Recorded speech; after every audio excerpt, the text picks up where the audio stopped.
Taste the Daily. Chennai ராஜா அண்ணாமலைபுரத்தில் திமுக பிரமுகர் ஒருவர் வாடகைக்கு எடுத்த வீடுகளை அபகரித்து அராஜகத்தில் ஈடுபடுவதால் தற்கொலை செய்வதை தவிர வேறு வழியில்லை என வீட்டின் உரிமையாளர் வேதனையுடன் தெரிவித்துள்ளார். ராஜா அண்ணாமலைபுரம் பசுமை வழிச்சாலையில் உள்ள நாராயணசாமி தோட்டம் முதல் தெருவில் வசித்து வருபவர் கோபிநாத். கடந்த 2022ஆம் ஆண்டு இவரது 3 வீடுகளை 11 மாதம் ஒப்பந்தம் போட்டு 33,000 மாத வாடகையில் தென்சென்னை மாவட்ட திமுக பிரதிநிதி அசோகன் என்பவர் தனது மகன் மற்றும் சகோதரிக்கு வாடகைக்கு எடுத்துள்ளார். இந்நிலையில் கடந்த 2 ஆண்டுகளாக வாடகை கொடுக்காமல் வீட்டை வேறு நபர்களுக்கு சுமார் 20 லட்சம் ரூபாய் லீஸுக்கு கொடுத்து அந்த பணத்தையும் அபகரித்து திமுக பிரமுகர் மிரட்டல் விடுப்பதாக கூறப்படுகிறது. இதுகுறித்து அபிராமபுரம் காவல் நிலையத்தில் புகார் கொடுத்தும் எந்த நடவடிக்கையும் இல்லை என பாதிக்கப்பட்ட வீட்டின் உரிமையாளர் கோபிநாத் வேதனை தெரிவித்துள்ளார். திமுக துணை பிரதிநிதி பிரகாஷ் அவர் ஒய்ஃப் என்ஏசியில் சூப்பர்வைசராக இருக்காங்க. என்ஏசி ஜுவல்லரி நார்த் மாடல் ஸ்ட்ரீட்டில் இருக்கக்கூடிய நகை கடையில் 2வது மாடியில் இருக்கிறவங்க ஜமுனன் அவங்க திமுகக்காரங்க.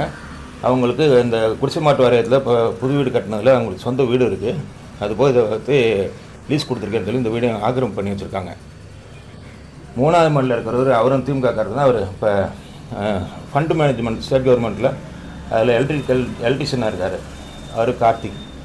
இவங்க 3 பேருமே வீடு ஆக்கிரமிப்பு பண்ணிட்டு வாடகையும் கொடுக்கறதில்ல, இது வரையும் வீடையும் காலியும் பண்ணல. அதனால் நான் இது எனக்கு பண்ணலைன்னா நான் என்ன செய்யணும்னு தெரில. எனக்கு ஊர் வாழ்கிற கஷ்டம். எனக்கு சுகர் பிபி எல்லாம் இருக்குது. தற்கொலை பண்ணிக்கிற தவிர எதுவும் வழி இல்லை. எனக்கு கேட்டால் ஆளுகளை வச்சு மிரட்டுறாரு, அடிக்க வராங்க ஆட்டோவில்.